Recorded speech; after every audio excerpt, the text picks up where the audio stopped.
Понятно, басып қойыңыздар. Понятно деген нәрсе. Мені қосылсын да қосын қалай алсам да осыны дейді.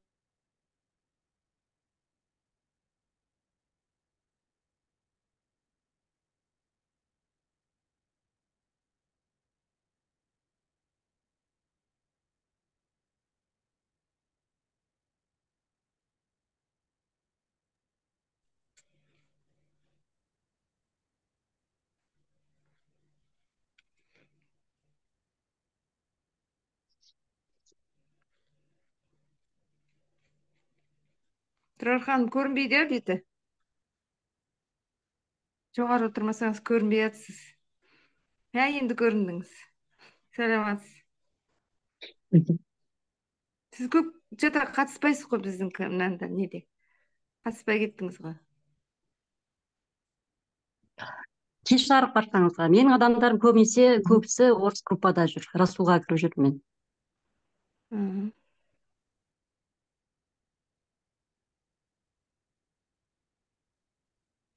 Руза ханым. Görüşürüz. Al, бастаймыз. Нелеріңізді өшіріп қояйын. Микрофон мешать етпейтін дейді.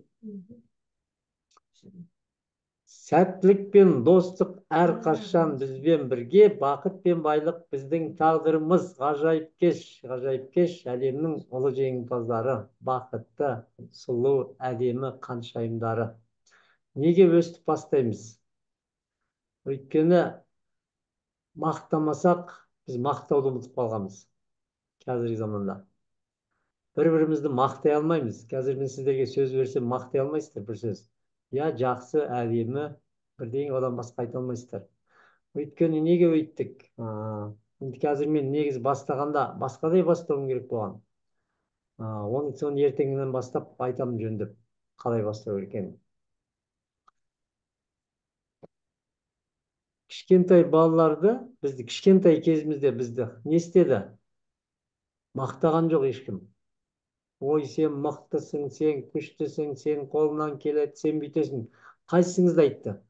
Ешкімді айтқан жоқ. Ешкімді мақтаған жоқ.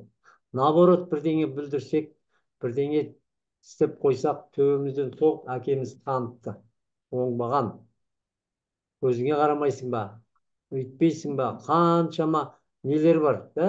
Мысалы, Америка мен еврей, қазақтың үшеуін салыстырған нелер де бар, балалардың ертіп келеді. Қазақтың баласы шалынып жүрсе, одан арғы көзге қарамайсың, одан арғы немене қарапсың, не істеусің, не ойлапсың, қылыш тегізеді.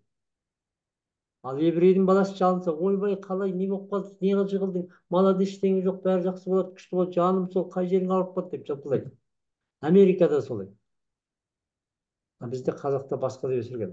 Сондықтан біздің қазір өскенімізде, есейгенімізде және де көп нәрседен бас тастаған. Көп нәрседен. Тосқауылымыз көп алдымызда, блоктар көп. Ананы бүйтпе, бұлай болады, мынаны сөйтпе, бұлай болады. Бір жіпті аттап өтсең де, неге аттадың жіппен, жолың болмай қалады. Біреудің ала жібін аттап кеттің, біреудің бірдеңесін істеп кетесің. Мен таңғаламын, осы тұрған мынандай тұрған столбының арасынан өткізбейді ғой. Соның бәрін кім шығарған? Ешкім шығарған жоқ.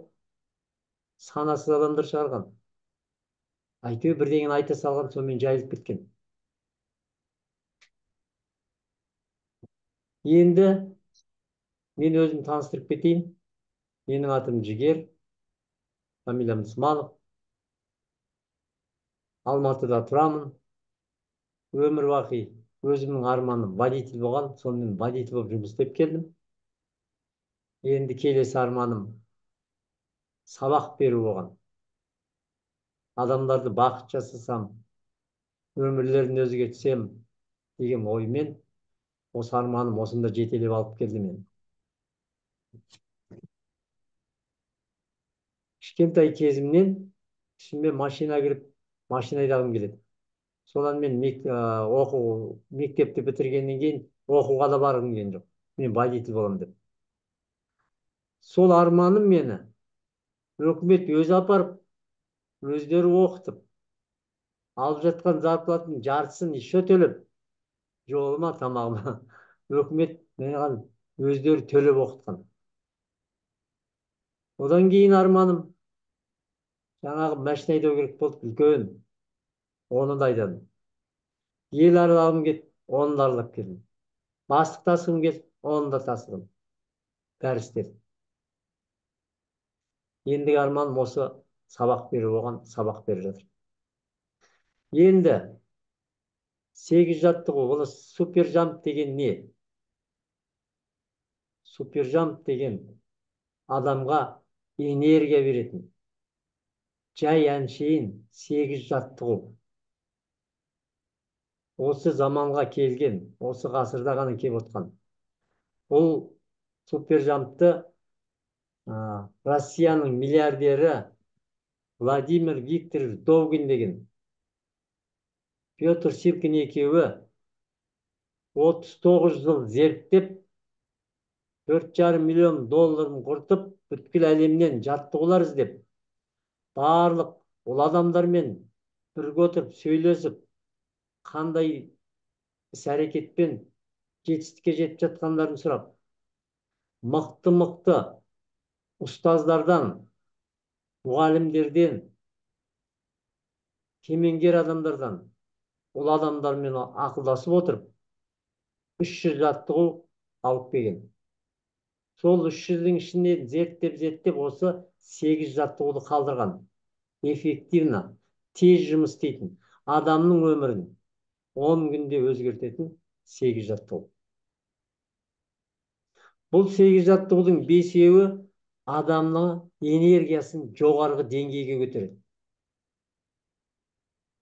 Энергия деген не? Адамда энергия болмаса, жетістікке жетпейді. Адамда энергия жоқ болса, ештеңеге зауқы жоқ, жұмыс істегісі келмейді. Шаршап, жұмысқа барады, шаршап қайтып келеді. Кәдімгі машина сияқты ғой, машина. Мысалы, қымбат машина болсын да, 100 мың доллардікі, или 100 мың теңгенің машинасы, бәрібір. Екеуінде бензині бітіп қалса, жүрмейді. Бензин жоқ болса. Қандай қымбат болса да, арзан болса да. Бензин деген оған энергия береді. Бензинді құясың, машина оталады, от жанады, двигательді қимылдатады, и машина энергияны басқан сайын ұшады.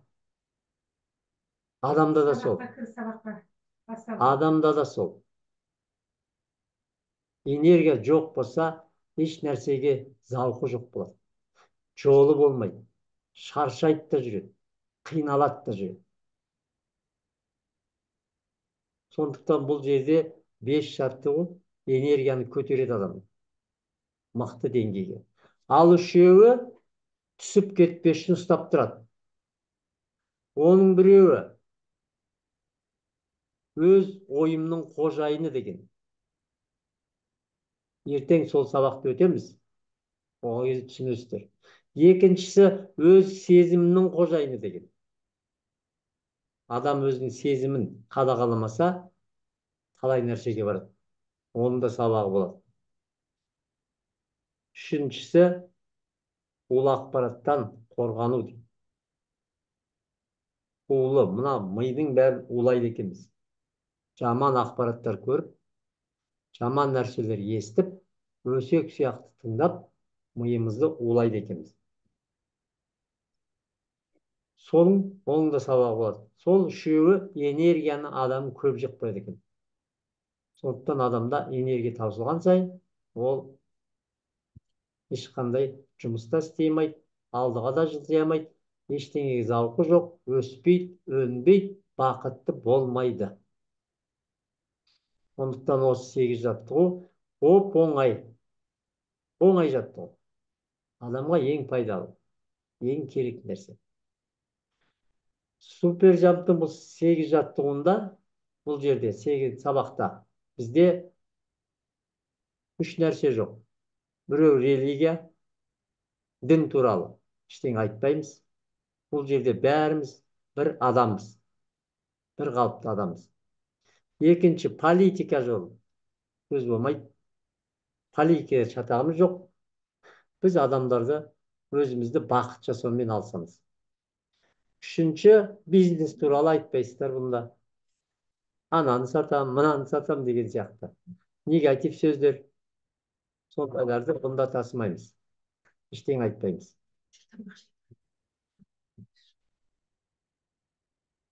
Сол 8 жаттығу супержамптың ең пайдасы сол.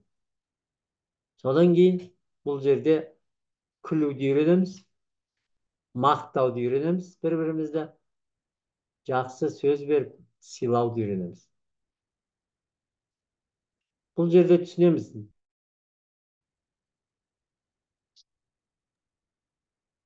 Энергия тасып кетті ғой деймін. Жақсылыққа дейді, байлыққа. Иә. Иә. Не қылып жаңағы интернет кішкене. Сондықтан біздің осы сабақ басталғаннан бастап сіздер бір айтарым. Мен айтпадым сіздер ештеңе білмейді деп. Сіздер бәрін білесіздер. Бәрін білесіздер. Көп нәрсені білесіздер, бірақ істемейсіздер. Білген бір бөлек, біліп жүруге болады, істеген бөлек. Істеген ғана іс-әрекет жасалады. Істеледі. А біліп жүруге болады екен. Менде де болды. Мен білем дегем. Енді бүгінден бастап қара поястарыңызды шешіп қоясыздар. Қара поясты. Сабақ аласыздар. Губка сияқты мұқият тыңдап, алып, бәрін миға қондырып, күндегі айтқан істейтін болсаңыздар, онда сіздерде өзгеріс болады. Мысалы, мынау стақанға беті жабық болса су құйсаңыз құйылмайды ғой. Дұрыс па? Алаңда қанша нәрсе құйсаң да ішіне құйылады. Сол сияқты біздің білеміз деген нәрсеміз басымызда крышкамыз жауып тастайды екен. Мен білем бұны деген нәрсе. Ал крышканы ашып қойып, мен сабақ алам. Маған осы керек деп отыратын болсаңыз, сізге жақсы сіңетін болады. Жақсы түсінетін боласыз. Сондықтан бүгінден бастап коронаны шешіп, белдікті шешіп, мен сабақ алып, өмірімді өзгертем, бақытты бай болам деп қатысыңыздар. Онда сіздерде бәрі болады. Енді жаңа мақтау жағын айттым. Балаларды күнде мақтай берсеңіз, любой нәрсеге. Бірдеңе сындырса да, ештеңе жоқ, ертең жақсы болады. Ертең жақсы болып кетеді, ол түзеледі, сен жайбатсың деп мақтап, балаларды мақтай берсе, ол 2-3 жылдың ішінде мықты жетістікке жететін бала болады екен. Ал біз әдет бойынша бір 2 алып келсе де оңбаған, түк оқымайсың деп ұрып, соғып, есін шығарады екенбіз. Содан бала жабылып қалады екен. Ештеңе істей алмайды. Ештеңе өндіре алмайды. Біз әбден соған әдет болғанбыз. Біз қамшымен баланы баптасақ, қамшымен өсірсек, сол жақсы болады деп ойлайды екенбіз. Бізді сөйтіп үйреткен. Оларды да сөйтіп үйреткен, бәрін сөйтіп үйретіп шатыстырған. Ешкімнің кінәсі жоқ. Бұл жерде енді ары қаратай сіздер түсінетін боласыздар 8 жаттығудың ішінде. Қалай тәрбие беру керек екен балаға, қалай өзіңізді тәрбие керек екен, осы 8 жаттығу үйретеді. Сондықтан зейін қойып тыңдап, түгел сабақты қабыл алыңыздар. Бұрын Римнің кезінде, Римнің нелерінде мықты адамдар шыққан ғой кезінде. Мықты адамдар, Римнан шыққандар. Сол кезде оларда бір жиналыс болады екен, пир деген. Пир десе ол жаңағындай тойлау емес. Круглый столда барлық адамдар неге аренаға жиналып түгел. Өздерімен өздері бір-біріне күш қуат береді, сөздер айтады екен, не алады екен. Сонда олар келгенде сұраған ғой, не істейміз? Қандай сөздер сөйлейміз дегенде? Жаңағы дін туралы айтпаймыз, Политика айтпаймыз, жамандық айтпаймыз, біреуді жамандамаймыз, бірдеңе істемейміз. Не айтамыз деген ғой. Сонда тек қана идея талқылаймыз деген. Идея. Содан Римда көп мықты адамдар шыққан. Тек қана идея талқылау арқылы. Қазір біздің де заманда айтады бәрі. Ұлы адамдар дейді. Үш түрлі адам бар екен. Үш түрлі. Жоғарғы, орта, төменгі адам. Жоғарғы адамдар тек қана идея талқылайды екен. Олар политика, жаңағы нелер, бизнесмендер. Олар басқа неде чатағы жоқ, политикада чатағы жоқ, ештеңеде чатағы жоқ. Тек қана идеялар талқылап, өсіп, өніп, миллионер болып жатыр, бақытты болып жатыр. Ал орташа адам, олар жаңағы болған істерді, политиканы, нелерді ғана талқылайды. Сөйтіп олар ортаңғы адам болады екен. Ал төменгі адам не істейді? Ең төменгі адам. Олар адамдарды талқылайды екен. Ананы жамандайды, мынаны жамандайды, анау оңбаған, мынау оңбаған деп жүріп, өздерін өздері құртады екен. Бұдан кейін жақсылап тыңдаймыз, қабылдап аламыз, бәрін жөндейміз. Енді мен бір-бірімізді таныстырамыз. Мен сіздерге сөз берем мақтап. Сіздер атыңыз кім, қайдансыз, жасыңыз нешеде, содан кейін барып қандай жұмыс істедіңіз, бала-шағаңыз, семьяңыз туралы таныстырып өтесіздер. 1-2-3 минуттың ішінде. Енді мен сөзімді осындағы ең әдемі, ең сұлу, ең бақытты, әлемге аты әйгілі, жұлдыз, патшайым, патшайым, асыл ана, алтын жан, Мария ханымға бергенге отыр. Мария ханым, сіздің атыңыздан қазір үлкен қалалар бар. Сіздің атыңыздан қалалардың көшелері бар. Сіз әлемге әйгілі, ең сұлу, ең әдемі, ең бақытты жансыз. Әлемге аты жайылған, артыңыздан миллиондаған адам ерген. Жұлдызсыз. Тамаша, керемет жансыз. Сізге сөз беремін. Ой, рахмет мақтауларыңызға, сөздеріңізге дейді ғой. Рахмет, өте қуаныштымын. Атым өздеріңіз білетіндей Мария, Алматы облысы, Ащысай ауылынан. Медикпін. 35 жыл болды ма істеп жатқанына. 2 балам бар, бір ұл, бір қызым бар. Қызым 32-де, балам 22-де. Молодец, керемет. Қадамызға. Күшті. Ризамын, қуаныштымын. Танысқаныма. Мұндағы адамдар сізді таниды, мен енді сені танимын ғой жақсы. Мария менің кластасым, жақын құрбым. Өзім білем, мықты екенін, күшті екенін. Енді бірақ әрең дегенде кіргіздік осында. Жалынып жүріп. Енді өміріндегі өзгерістің бәрін түсінгеннен кейін алғыс айтудан басқа ештеңе айта алмай қаласың. Оған кепілдік бар, ол шындық бар. Рахмет. Қуаныштымын келгеніңе. Алғысым зор. Маған сеніп, осында келіп, сабақ өтем, өмірімді өзгертем жеткенде деп жатқан саған алғыс айтамын. Рахмет. Рахмет. Ал енді мына жердегі нелер, видеоларыңызды қосып қойсаңыздар. Айгүл ханым, Ардақ ханым. Өмірден жетістікке жетпейтін адамдар тығылып өтеді. Өмір бақи. Ал өмірімді өзгертем, мықты болам деген адамдар, ол ашық жүреді. Ештеңеден тығылмайды. Сондықтан Ардақ ханым, ашыңыз видеоңызды. Айгүл ханым, ашыңыздар.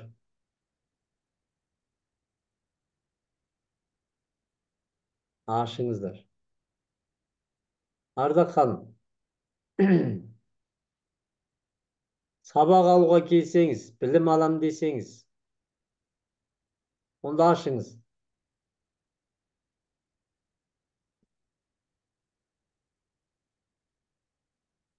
Неге қатысатынын түсінбеймін адамдар. Не үшін қатысатын? Өздері тығылып отырса, қашып жүрсе, қалай өзгеріс болады? Бүгін бір күн рұқсат берем, ертең ашпасаңыз шығарып жіберем. Керегі жоқ ондай оқушының маған. Ал келесі сөзімді әлемге әйгілі тағы бақытты, бай, қуатты, ең сұлу, ең әдемі, ең бақытты, әлемдегі барлық жақсылықтарға, байлық, бақыттарға лайықты. Ұлы жеңімпаз, ғажайып жан.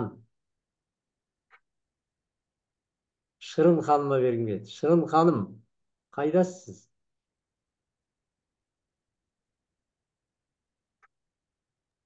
Осындамын мен. Бері неңізді көрсетіңіз, бет әлпетіңізді. Мен мына жақта бардак болып отырмын бала шағамен. Бүгінше осылай болайын, ертең көрсетем. Бардак қымбат сөйле онда. Жарайды жаным. Рұқсат берейін. Рахмет. Мен Шырын. Алматы облысында дүниеге келгем. Қазір Алматы қаласында тұрамын. Соңғы 10 жылдан астам торговляда жұмыс істедім. Соңғы істегенім жаңағы руководитель отдела бір неде бисквит деген жаңағы торт шығаратын компанияда, иә. Қазір декреттемін. Соңғы жылда 2 қызым бар. Біреуі 3-те, екіншісі 1-ге енді толады. Сол қазір декреттемін. Үйде отырған анам. Ой жаным сол, қуаныштымын саған. Алғысым зор. Рахмет сабақ алуға келгеніңе. Өзімді өзгертем деп жүрген саған алғыс айтам. Молодец. Рахмет сіздерге. Аяғына дейін шыдаңыздар. Қайтсем де сабақ алам деңіздер. Бұл осы оқулықты, білімді бірінші орынға қоятын болсаңыз, сіздің өмірде өзгеріс көп болады. Жетістікке жететін жағдайға жетесіз. Бәрі істелетін болады. Әмин айтқаныңыз келсін. Рахмет жаным, қуаныштымын. Вот Ардақ ханым, молодец. Міне керемет. Енді өстіп сұлу бейнеңізді ашып қойып отырсаңыз, әлем сізге ғашық болады ғой сізге. Мықты болады. Жолыңыз ашылады, бәрі істеледі, ашып отырсаңыздар. Гүлмира ханым, бір жерде отырсаңыз дұрыс болады. Иә, бір жерге отырыңыз. Барлық шаруаны қойыңыз. 1 сағатқа шаруаны істемесеңіз, ештеңе өртеніп кетпейді, ештеңе қашып кетпейді. 1 сағат бір жерде отырып, сабақ алыңыз, қабылдаңыз. Келістік қой, молодец. Рахмет сізге. Рахмет. Келесі сөзімді. Ұлы жеңімпаз, ғажайып жан, бақытты ана, әлемді басқарам деп, өзін өзгертіп, әлемін өзгертіп жатқан. Әлемге әйгілі. Ең сұлу ана, ең бақытты ана.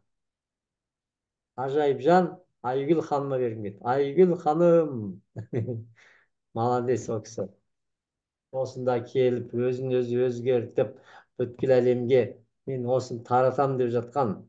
Молодец Айгүл ханым. Сізге дауысыңызды ашыңыз.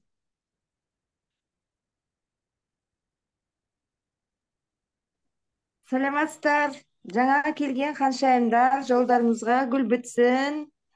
Мынандай зияткерлік, мынандай адамзатты алға итермелейтін, жақсы жетістікке жеткізетін Довгань мырзаның ментальный, интеллектуальный, тренерлік жоғары сатыларға жете беріңіздер. Оқып, білім алып, ары қарай өзіміз дамытып, біз бәріміз сондай бір үлкен жетістіктерге, миллиардерлерге жетейік халыққа. Ал енді ғажайып күн, сәттілік пен достық біздің серігіміз, бақыт пен байлық біздің тағдырымыз. Не деймін, Мен тоже осы Алматыдамын. Есімім Айгүл. Пенсиядамын. Зейнетке шықтым. 42-44 жыл медицинада істедім. Қызым бар. Сол. Осы міне уже бір айдай болды. Қатысып жатырмын. Қуаныштымын. Осы Рахмет сізге. барлық нелердің үзбей қатысып жатырмын. Молодец. Упражнениені жасап жатырмыз. Үйреніп жатырмыз. қазір өзіңіз таныстыру ғана, содан кейін қалып айтасыз. Рахмет сізге. Ал келесі сөз ол кісіні енді Ал кімге берейік? мен беремін, өзім беремін. Рахмет. Сіздің нені өшіріп қоямын. Келесі сөзімді ол кісі енді сол сөздердің бәрінде тұратын кісі. Ұлы жеңімпаз десе болады. Әлем басшы десе болады. Ол кісінің аты Тұраргүл. Сіз Тұраргүл мультимиллиардтық күнсіз. Сіз алпауытсыз, жеңімпазсыз. Сіз барлық уақытпен халықтардың ұлы кейіпкерісіз. Сіз планеталық масштабтағы супер бастаушы деуге болады. Сіз соның бәріне лайықты адамсыз. Әлемдегі барлық адамдарға танымал, жұлдызсыз. Ажайып жансыз. Мен сізге сөз берейін. Рахмет баршаңызға кеш жарық. Өте қуаныштымын. Мінекей новый жаңадан команда жиналып жатыр. Өте қуаныштымын. Командамыз өсіп жатыр, ұлғайып жатыр. Қазір орысша айтқанда осознанный адамдар дейді, осознанный адамдар көбейіп жатыр, қатарымыз көбейіп жатыр. Өте қуаныштымын. Осылай көбейіп, бүкіл жерді, бүкіл планетаны қорғап қаламыз деген үмітім өте зор. Сол үмітіміз ақталады деп ойлаймын бәріміздің де. Садрик пен достық бізбен бірге, бақыт пен байлық біздің тағдырымыз. Менің есімім Тұраргүл, 50 жастамын, Алматыда тұрамын. Мені Гаухар ханым шақырды. Менің прямой спонсорым Гаухар ханым. Алдында Жігер мырза, Нұрғизат әте тұр, сосын Жігер мырза бар. Сол менде ойда жоқта келген бұл проектқа. Өзімді өзгертейін деп көп затты өттік қой, бәріміз көп проектте, көп компанияда жүрміз, көп методика өттік. Мастер-кит бар, басқалар бар, көп затты өткен, сонда да бірдеңе жетіспейді. Ешқандай білмеймін, енді ішкі дүнием былай түсініксіз бір дүние болды ішінде. Соны өзіме өзім қашып кететін жағдайда жүрдім, шыны керек. Ешқайда қаша алмаймыз. Сөйтіп жүргенде сол Гаухар ханымнан естідім, осыны енді 8 жаттығуды жасап көрейін дедім. Сол бір күн Жігер мырзаның сағат 6-да болатын күндегі разминкасына қатыстым. Сабақ басталмастан бұрын сағат 6-да күнде сол 3-4 күн соған қатысып, 10 ноябрь менің бірінші сабағым басталды. Бірінші сабақ қатыстым. Сонда бірінші сабақтан кейін ақ мен уже кәдімгідей жандым. Кәдімгідей өзгеріс басталды менде. Сол бір күннің өзінде бір сабақтан кейін. Содан бастап бәріне айтып бастадым. Бірталай қазір адам ізімде жазылды. Өте қуаныштым маған сеніп сол адамдар келіп жатқанына. Енді өте керемет жаттығулар. Ешқандай миға салмау керек, ойламау керек, тек қана жасай беру керек болғаны. Сол кезде ғана өзгерістер болады, керемет өзгерістер болады. Өздеріңіз де байқамайсыз. Бұл не керек, тағы бірдеңе, жалқаулық дегенді бәрін ысырып тастап, жасай беру керек тек қана. Сол кезде мықты өзгерістер болады, өздеріңіз де байқамайсыз. Бір ғажайып бір өзгерістер басталады. Денсаулық өзгереді, настроение көтеріледі, энергия көтеріледі. Энергия көтерілгеннен кейін күннен күнге ары қарай сабақты жасай берген. Именно бірінші сабаққа обязательно қатысу керек. Бірінші жаттығуды обязательно жасау керек. Сол бірінші жаттығу ары қарай талпынысқа апара береді. Сол бірінші жаттығуды күнде жасау керек. Рахмет. Бәрімізге сәттілік тілеймін. Рахмет. Ханым, керемет, тамаша, күшті. Дұрыс айтасыз. Бәрі өз қолымызда. Біз ғана. Бізден басқа ешкім кінәлі емес өмірімізге. Біз өзіміз ғана кінәліміз. Рахмет. Енді келесі сөзімді Не?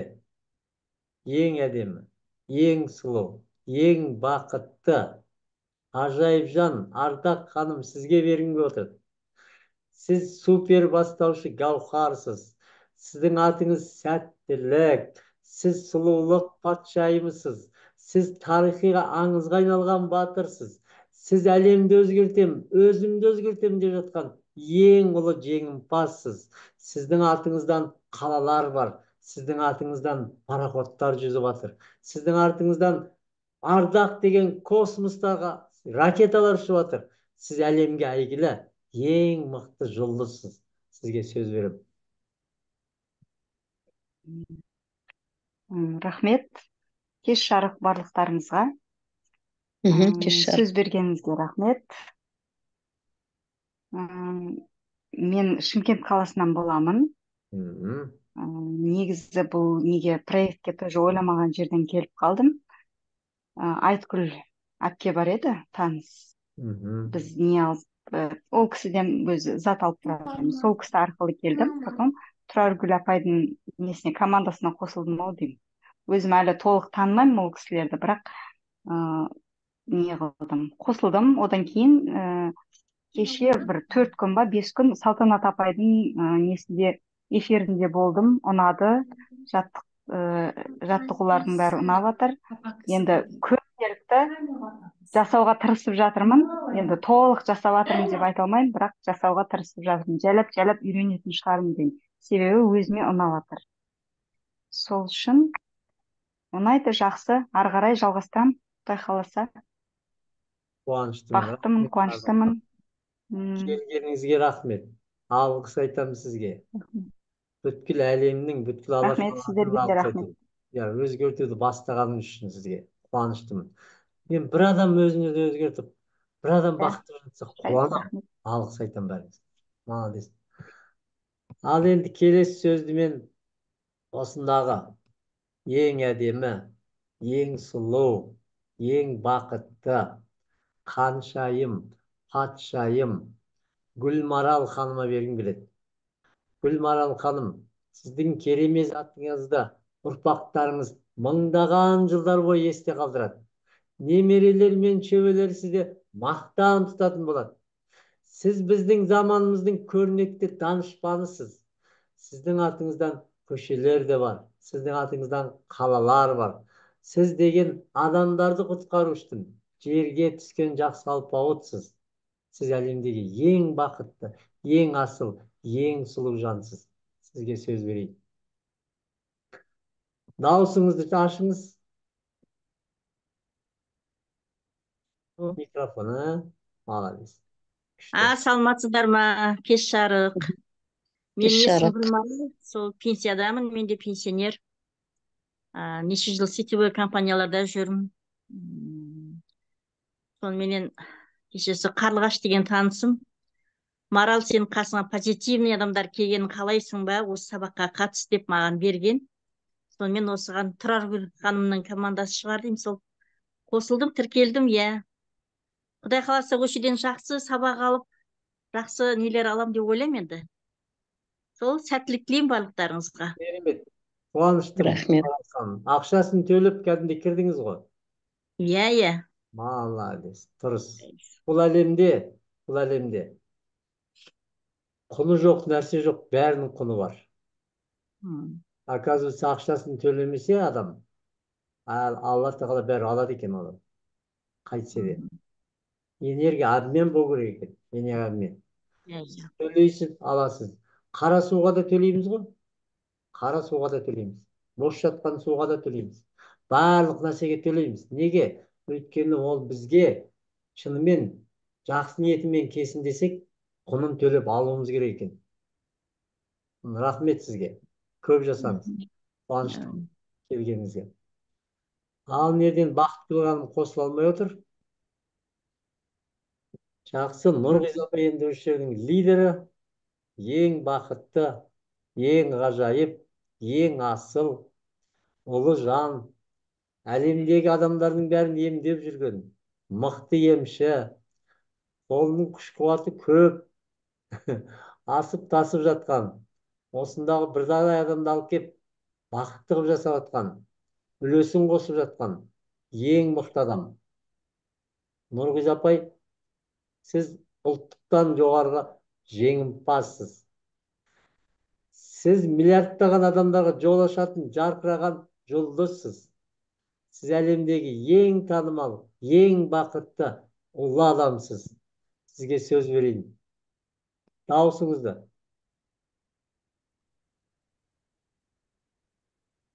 Сәттілікпенен, достық әрқашан бізбен, бақыт пен байлық біздің тағдырымыз. Кеш жарық құрметтілерім, мына бүгінгі жігердің сабағына жақсы кіріп отырған кездер. Бәріңізге жақсы білім алады деп ойлаймын. Енді осыған қатысқаныма 2 жыл болды. Осыдан 3 жыл бұрын жігер мырза маған қатыс деген. Нұрғиз апай, аты Иә. жөніңізді, кім екеніңізді ғана айтамыз, қалғанын ештеңе айтпай ақ қояйық. Жарайды. Мен Нұрғиза Мұқатаева, Алматыда тұрамын. Астанада тұрамын. 2 қаланың ортасында жүремін. Енді осы қатысқаныма 2 жыл болды. Сабақты алдым. Жақсы нәтиже берді маған. Содан кейін ол халыққа өзім көмектесі қосып екен. Әсіресе мынау емге бармайтындарға, намаз оқуға ерінетін, немесе намаз оқи алмай жүрген адамдарға таптырмайтын методика. Ал енді соның өзінде, мына емшілердің өзіне, намаз оқығандардың өздері бір 50-60% супер жан жүргенін байқасам. Сондықтан да бұл енді сондықтан да білген дұрыс деп ойлаймын. Рахмет. Сізге жаттығу маған жақсы әсер берді. Жарма ауырған адамдарды, депрессиядағы адамдарды, жолыма жүргендерді шақырдым. Олардың бәрі қазір осы жерде қалып қалды. Сол 1 ай білім алып, 10 күн сабаққа қатысып, оның ішінде 1 ай. Нұрғиз апай, оның бәрін айтпай ақ қояйық деймін. Жарайды. Сабақтың мәнісін айтамын. Рахмет сізге. Рахмет, көп жасаңыз. Нұрғиз апай шынымен де үлкен кісі, осында келгенде де қиналып келген, ауырып. Осында келіп жазылып, жақсы болып кетті, қазір шапқылап жүр. Қуаныштымын ол кісіге. Рахмет. Ешқайда қарамай, ештеңе не алмай алып жатыр. Бұл жерде бізде айтып отырмын ғой. Религия жоқ дін туралы. Ешкімнің шатағымыз жоқ. Қандай адам болады, қандай не, қандай дінде жүр, қандай неде жүр, бәрі осында сабақ алады. Өмірін өзгерту үшін ғана. Бақытты болу үшін ғана. Жақсылыққа жету үшін ғана. Адам дейді, өзін өзгерту үшін, әлемін өзгерту үшін дейді. Өзінен бастау керек екен өзгерісті. Бірінші өзгерту керек өзін. Сонда ғана жан-жағы өзгереді, әлем өзгереді. Сондықтан осы 8 жаттығу сіздің бүткіл әлеміңізді өзгертеді. Бірінші өзіңізден бастайды. Жаңағы мақтауды не үшін айтамыз? Адамды мақтаған сайын мерейі тасиды, көтеріледі, жақсы болады. Бәріңізге ұнады ғой қандай мақтау айтқан. Ал біз мақтау айтуды ұмытып қалғанбыз. Вообще айта алмаймыз. ішімізден шықпайды. Енді бұдан кейін мақтауды айтып үйренеміз. Бірінші сабақ бүгін күлуді үйренеміз. Күлуді совсем ұмытқанбыз. Анда-санда күлеміз, и то бір 10 рет қана күледі екенбіз. 17 рет ары кетсе. И то біреуді келек етсе, анекдот айтса, біреудің жығылған бірдеңесіне айтып, бірдеңе кекетіп отырып күлеміз. Басқа ондай жоқ. Саналы түрде күлмейді екенбіз. Бір жарқырап күлмейді екенбіз. Сондықтан бүгінгі бірінші сабағымыз күлкі туралы. Күлкіден бастаймыз. Барлық сабақ Мына жерде Бақытгүл ханым қосылдыңыз ба? Естідіңіз ба? иә. Ой, тамаша. Сізге сөз берейін. Әлемнің ең әдемі, ең сұлу, ең бақытты, ханшайымдардың үстінен қарайтын патшайым, әлемге әйгілі, аты танымал, жұлдыз. Сіздің атыңыздан қалалар бар. Сіздің атыңыздан қалалардың көшелері бар. Сіздің атыңыздан Бақтыгүл деген пароходтар жүзіп жүр. Бүткіл әлем сізді көрсе орнынан тұрады. Қол шапалақтайды, қарсы алады. Бақтыгүл ханым келе жатыр деп мақтан тұтатын. Ең мықты ана, асыл жар. Бақтыгүл ханым, сізге сөз берейін. Өзіңізді таныстырып, қайдансыз, кімсіз, жасыңыз нешеде, бала шағаңыз, жұмысыңыз, тұрысыңыз, жүрісіңіз айтып кетсеңіз.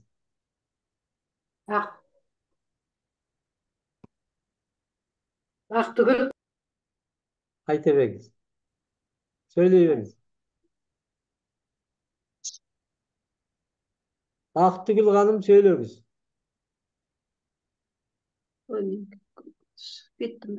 Шыққан жоқ, сөйлеңіз. Бәрі отырсын. Сөйлей беріңіз. Көріп тұрмыз біз.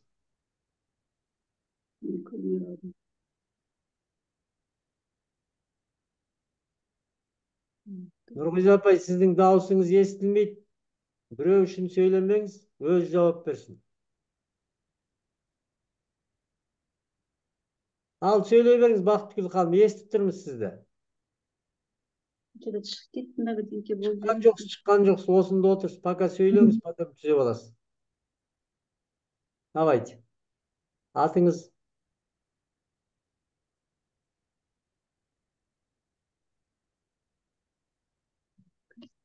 Бақытгүл ханым, сөйлей беріңізші. Содан кейін тауып аласыз.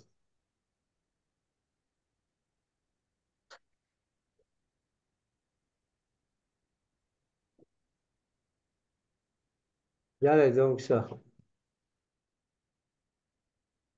Энергиясы тасып кетті. Жақсылыққа, байлыққа, бақытқа дейік. Жақсы болды. Ертең таныстырар. Қосылып жөндеп қосқаннан кейін таныстырар едім. Ал енді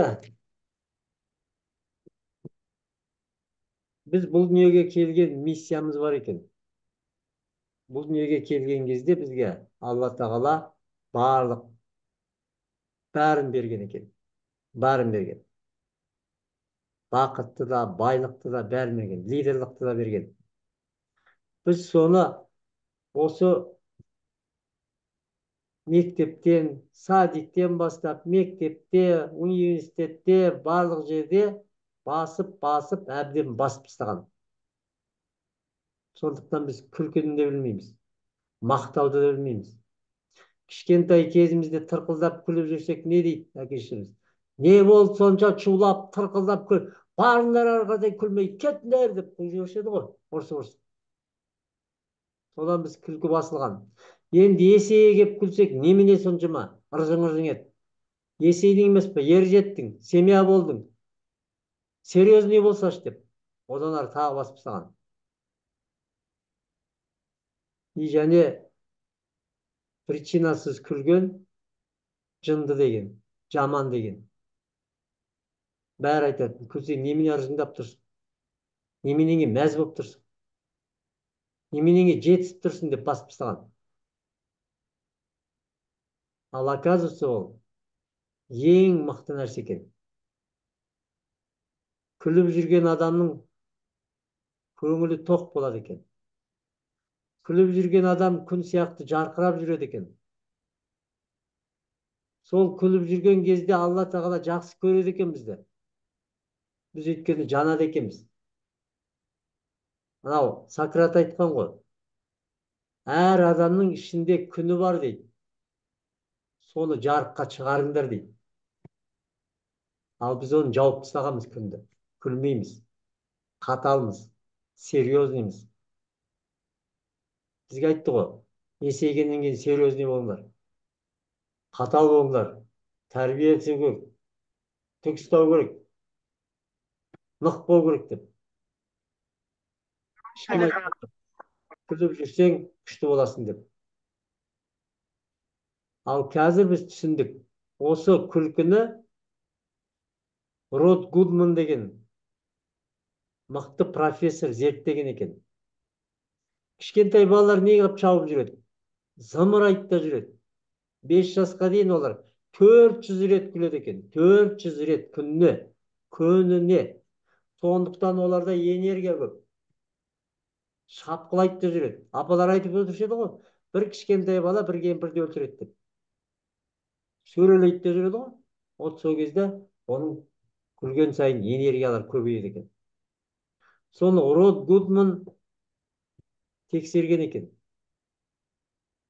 Кім кішкентайынан бастап күліп, постоянно күліп жүрсе, солар ұлы болған екен. Мына мықты футболистер кішкентай кезінде мектепте де, университетте де барлық суреттерін жинаған. Көрсеткен. Оның видеосын жіберем, көресіздер. Сонда кім кішкентайынан бастап күліп жүргендер ұлы жетістіктерге жеткен. Миллиардер болған. Өздерінің мақсаттарына жетіп, мықты табыстарға жетіп, бақытты болған. Өздеріңізде қараңыздар. Күліп жүріңіздер. Көңілдеріңіз тоқ, рахат болып жүресіздер ғой. Ақ көңіл. Ақ көңіл адамның бәрі күліп жүреді ғой. Постоянно күліп. Бірдеңе сұрасаң бере салады. Аямайды ештеңе. Ақ көңіл деп айтамыз. Оказывается, олар күліп жүреді екен. Күліп жүрсе адам бақытты болады екен. Бақытты болған адамға ештеңенің керегі жоқ екен. Ол материальный өмірді түсінбейді екен. Ақша деген нәрсені түсінбейді екен. Ол өзі бақытты. Любой нәрсені бере салады, ала салады, жүре береді. Бәрі істеле береді. Жол ашық. Өйткені ол күлген сайын адамда энергия көбейеді екен. Күлген сайын адамда жол ашыла береді екен. Неге?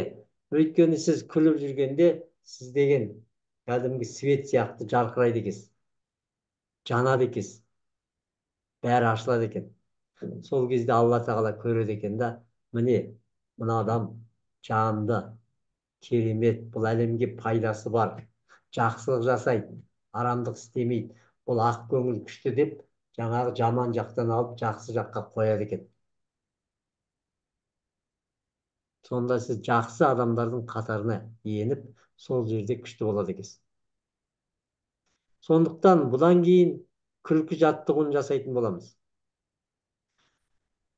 Барлық нәрсені адамдар жаттығу арқылы жеткен.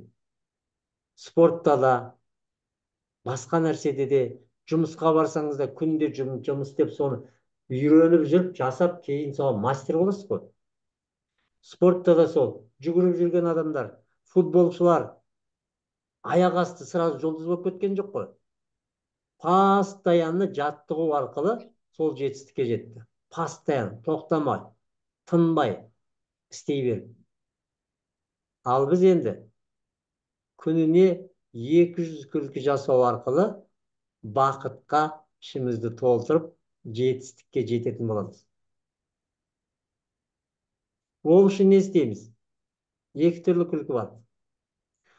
Біреуі ыржиып жүру, мәз болып. Өзің дән риза болып, әлемге дән риза болып. Анау бақыттылар кім дейді? Білесіз ба кімді бақытты дейтін? Жындылар бақытты деген. Ештеңені түсінбейді, мәз болып күліп жүре береді. Басқа нәрсенің керегі жоқ оған, күліп жүрсе болды. Сол сияқты күлеміз. Ал егер тек қана ыржиып жүрсеңіздер, 200 күлкі 2 сағатқа кетеді екен. 2 сағат жүру керек екен. Күліп, мәз болып. Ал оңай жолы бар. 10 минутта жететін. Ол кәдімгідей күлеміз. Ха-ха-ха деп тұрып күлеміз. Ол күлкінің тәсілі бар. Неге? Біздің миымыз сіз өтірік күлді, шын күлді түсінбейді екен. Беттеріңіз ыржиса, мынау екі бұлшық ет миға хабар береді екен. Датчикке барып тиеді екен. Сол хабар берген кезде ми күліп атыр деп бақыт эндорфинін шашады екен адамға. Адамға бақыт эндорфинін түскеннен кейін адамның ішіндегі бүткіл денесіндегі мүшелері, клеткаларына дейін оянып, бәрі қуанады екен. Барлығы жұмыстай бастап қуана бастағанда адамда энергия көбейеді екен. Сондықтан адам күшті бола бастайды. Жаңағы ауру клеткалар өледі бәрін. Оны жаңа клеткалар орнын басып, бақытты клеткалар жеңіп, адамда ауру да жоғалады екен. Күлкіден, бір күлкінің өзінен. Сол үшін 200 рет күлкіміз керек. Екінші күлкіні қалай жасау керек? Ішіңізге демді аласыз. Деп шығарасыз. Екі егіз екі құлаққа жету керек. Сонан кейін кішкене үйренгеннен кейін өзіңізден өзіңіз шын күлкі шығады. Сол үшін бірінші деп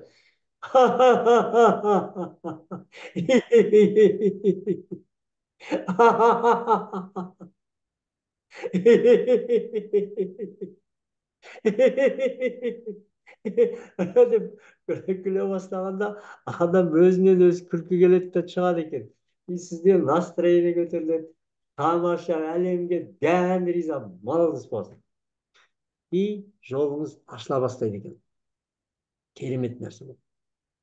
Ішіңізге эндорфин шашылады, ішіңізде бақыт несі басталады. Сіздер қараңыздар, жұмыста мысалы, жұмыскерлеріңізді мақтап, бір күлдіріп, бір күшті қылып, настроениеңізді көтеріп беріңіз, қалай жұмыс істейді екен. Мықты жұмыс істейді ғой, күні бойы тарсылдап тұр. Тура сол сияқты біздің денеміздің мүшелері, клеткалар солай екен. Біз күлгенде миға хабар келеді, ми бақыт эндорфин шашқанда, бүткіл денемізге тарқағанда, күлкіден, бақыттан бәрі қуанып, о, тамаша деп денеміздің мүшелері, клеткалар жұмыс істегенде бізде энергия көбейеді екен. Сонда бізге қуат пайда болады, мықты. И күліп жүріп, любой нәрсе шешіледі. Барлық жұмыстарын шешіледі. Проблема деген болмайды. Бәрі орнықты істеле береді екен. Сондықтан ертеңнен бастап 200 күлкіні бастаймыз. Шынымен де адам ең қиын нәрсе білім алу, өзін өзі жеңу адамда. Әлемді жеңген дейді, соғысты жеңген адам батыр дейді екен. Ал өзін өзі жеңген адам дейді, ұлы дейді екен. Сөйтіп біз бір күлкімен өзімізге жақсы әдетті енгіземіз. Ол үшін әдет бізге, постоянно әдет айлану үшін біз 40 күнге дейін тоқтатпай күлуіміз керек. Үзбей. Ғалымдардың зерттеуінде адамға бір әдет ену үшін дейді, түп санасына түгел қонып, постоянно жұмыс істеу үшін автоматически 21 күннен 40 күнге дейін екен. 21 күннен 40 күннен. Сондықтан біз 40 күнді бірақ алайық. Егер де сіз шынымен де өміріңізді өзгертіп, шынымен бақытты болғыңыз келсе, сізден басқа сізді ешкім жасай алмайды екен. Сіз өзіңіз ғана істеу арқылы өзгертеді екенсіз өміріңізді. Сіздің орныңызға біреу өмір сүре алмайды. Сіздің орныңызға сіздің бәрін врач емдей алмайды. Врачта просто жол нұсқайды, бүйтеді, сөйтеді, а бәрін өзіңіз істейсіз. Сондықтан 200 күлкіні бастайық и ешқашан тастамайық.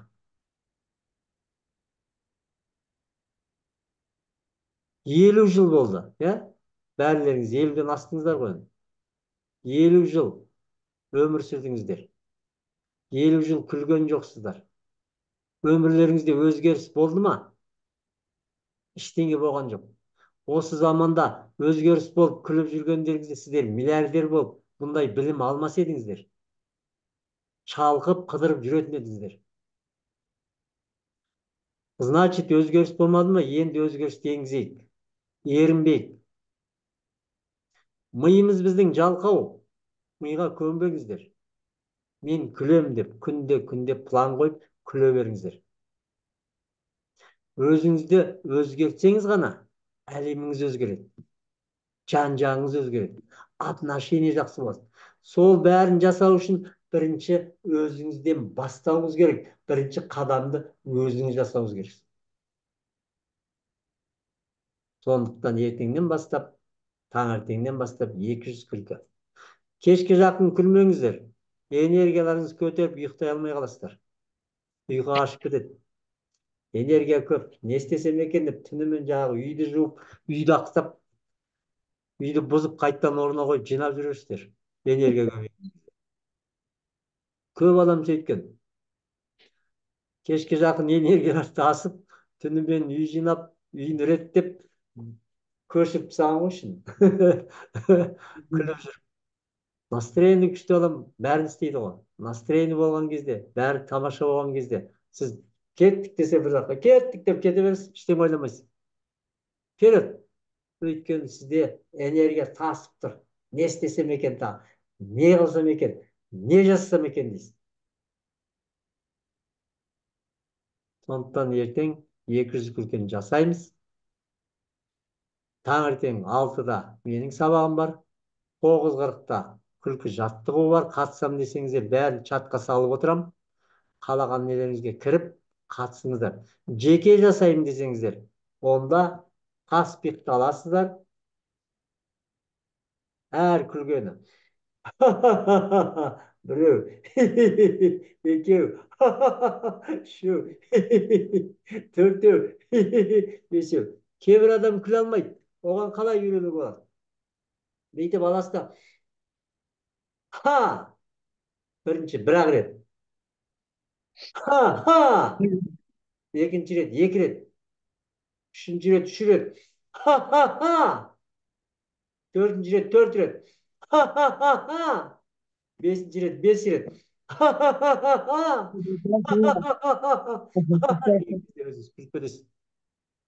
От алдыру ғой, баяғы ауылда трактор от алдырушы еді ғой. Жіппен дырры. Дейді ғой, сол сияқты от алдырасыз өздеріңізді. Сөйтіп күлесіздер. Ал пока күлген кезде әр адамда әр түрлі өзгеріс болады. Біреуде бас ауырады. Біреуде еттері ауырып, аузлары ауырып кетеді, жақтары ауырып кетеді. Кейбіреу іші ауырады, кейбіреулер жылайды. Кейбіреуден ішінен қақырық көп шығады. Өйткені сіздер күлген кезде, ішіңізге бақыт енген кезде, іште қалған реніштер шығады. Ашулар кетеді. Оның бәрі шығу қиын. Бас ауырады, мына мидың тұрып қалған, қатып қалған жерлер жібіп жұмыс істей бастайды. Сөйтіп сізге саналық келе бастайды, осознанность келе бастайды. Іштеріңіз ауырады, іштеріңізден қаншама зат шығады. Жаман заттар шығады, жаман нелер шығады. Көп неден арыласыздар, тазаланасыздар. Көп ауру қашады. Ішіңізде қазақта айтатындай шайтандар қашады. Түгел. Мынада бір өзгеріс болып кетті, сұмдық болып кетті. Қашайық дейді. Ішімізде қаншама ашу бар. Біреуге деген кек бар, реніш бар. Соның бәрі шыға бастайды. Сондықтан ауырса бір жерім ауырды деп қарап қалмаңыздар, тоқтамаңыздар. Наоборот, істей беріңіздер. Күнделікті жаттығу, соны орын алып келгенде өздеріңіз таң қаласыздар. Таң қаласыздар. Оказывается, күліп жүріп-ақ өмір сүруге болады екен ғой деп сондай қызық өмір болады сіздерге. Басталады. Келістік па? Келіссеңіздер мына жерде реакция беретін жер бар. Сол жерден жауап Тұраргүл ханым сияқты. Мен айтып отыр, Айтгүл ханым. Адам мұңайса, шайтан қуанады дейді, иә? Адам мұңайса, шайтан қуанып, қолын қалап, Сен тағы біреуге кімге ұрыс қылсам екен, кімге жынды қылсам екен дейді. Мәз болады. Ал сіз қуанып күнде 200 күлкін жасап қуанышпен жүргенде, онда барлық шайтан да кетеді, жын да кетеді, сізде таза өмір басталады. Бақытты өмір басталады. Бәрі біздің қолымызда. 8 жаттығу оп оңай болады. Ертеңгі жаттығу ол өз ойымның қожайыны болу деген жаттығу болады. Өз ойыңызды қожайын болған кезде сізде одан ары өзгеріс болады. Қалаған нәрсеңіз жасалатын болады. Тамаша жасау. Сондықтан бүгін жақсылап жатарда алғыс айтып Алла Тағала. Қуанып жатыңыз. Бірден ойлап, проблемаларды ойлап, басыңызды қатырмаңыз. Жатарда соны ойлап жатасыз. Не ойлап жатасыз? Ертең сол істелетін болады. Сондықтан қандай да болсын, проблема болсын, қандай да қиыншылық болса да, жатарда Алла Тағалаға алғыс айтып, қуанып, ертеңгі күнім жақсы, тамаша болады деп жатыңыз. Ал таңертең ояна салысымен күліп ояныңыз. Менің бүгінгі күнім тамаша болады. Керемет болады. Мен оған сенем деп ояныңыз. Алла Тағалаға алғыс айтыңыз. Оятқан үшін бүгінгі күніңізде бақытқа толтыратын күнім болатындықтан мен саған алғыс айтамын деп қуанып тұрыңыз. Сразу бар өштен. Бұдан кейін сіздер пенсионермін деп айтпайсыздар. Тастайсыздар. Мен студентпін дейсіздер. Жарай ма? Ешкімге пенсионер демейді. Сіздер 250 жас қоясыздар бүгіннен бастап. 250 жасқа келем дейсіздер. Жарай ма? Сондықтан алдарыңызда әлі жарты ғасырға да өмір сүрген жоқсыздар. Қалауларыңыздың бәрі жасалады. Оны түсінесіздер 8 жаттығудың аяғына келген. Қалауыңыздың бәрі істелетін сөз. Ешқашан біреуге тағдырыңызды беріп қоймаңыздар. Даже Алла Тағалаға да.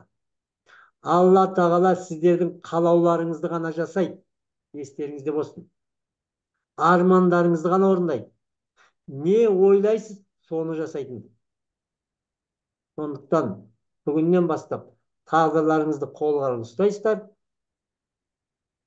Күліп жатып, күліп тұрасыздар, күні бойы күліп жүресіздер. Сонда сіздердің өмірлеріңіз өзгереді. 250 жас жасаймын деңіздер. Кейбір адам қорқады. Мен ауышып кетпеймін ба? Біреуге масыл болам ба? Жоқ, ойтып қоймаңыздар. Не, қандай мақсат қоясыз, сол істеледі. Сондықтан мен 250-ге келгенде әлемнің адамдары менен бата алатын болады. Мені көтеріп, мақтан тұтатын болады деп ойлаңыз. Сонда Алла Тағала тура сондай күш қуат береді сізге. Сол жасқа дейін алып барады. Бұл заманда сіздің мақсатыңыз жоқ болса, Алла Тағала ертерек алып кетеді. Естеріңізде болсын. Сондықтан 250 жас қазірден бастап қоясыздар. Бүткіл өміріңізді теріс аударып, наоборотқа қоямыз. Басын күлкіден бастаймыз. Келістік пе бәріміз? Реакция береміз. Реакция береміз. Қол қоямыз. Мына жерде бар, реакция деген бар астында. Сол жерде әртүрлі нәрсе бар. Қол, жүрек, күлкі, әртүрлі. Қайсысын қалайсыз, соны қоясыздар. Үйреніңіздер. Қазір заман өзгеріп жатыр. Компьютеризация болып жатыр. Интернетпен ғана өмір сүретін боламыз 1-2 жылдан кейін. Сондықтан үйреніңіздер интернетті де бәрінде. Атамыз айтқан, заманың түлкі болса, тазы болып қу деген. Бекер айтпаған. Сондықтан компьютерға, телефонға жақсылап үйреніңіздер. Ертең үйден шықпайсыздар. Продуктын үйгө заказ бересиздер.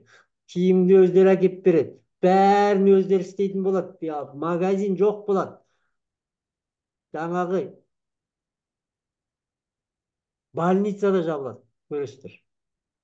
8 жаттығуды үйренген адам больницаны ұмытады. Дәріні қояды. Вообще бақытты болуды үйренеді. Бақытты адамға ауру жоламайды. Бақытты адамға больницаның қажеті жоқ. Бақытты адамға ешкімнің керегі жоқ. Өзінің тағдырын өзі шешіп, өзінің жолын өзі жасап, өзі болып бақытты болатын болады. Сондықтан осы білім сіздерге ең қажет нәрсе.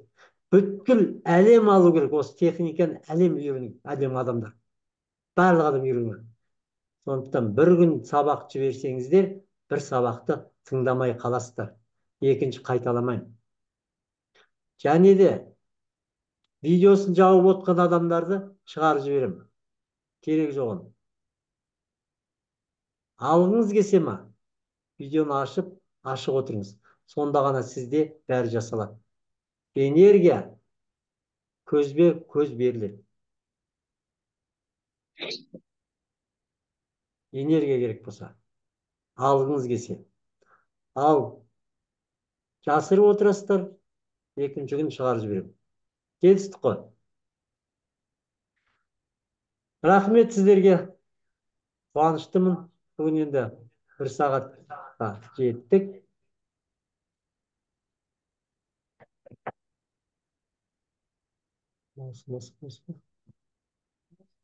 Ертең чатқа түстен кейін 200 күлкіні жасадым деп жазып жібересіздер. Жазбасаңыздар жасаған жоқсыздар деп сенемін.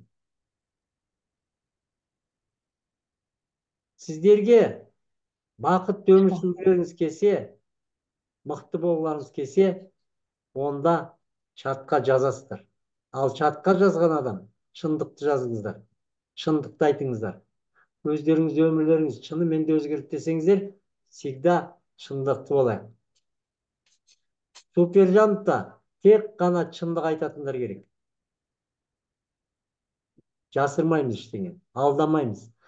Мен алдағаныңыз, өзіңізді алдағаныңыз. Маған бәрібір.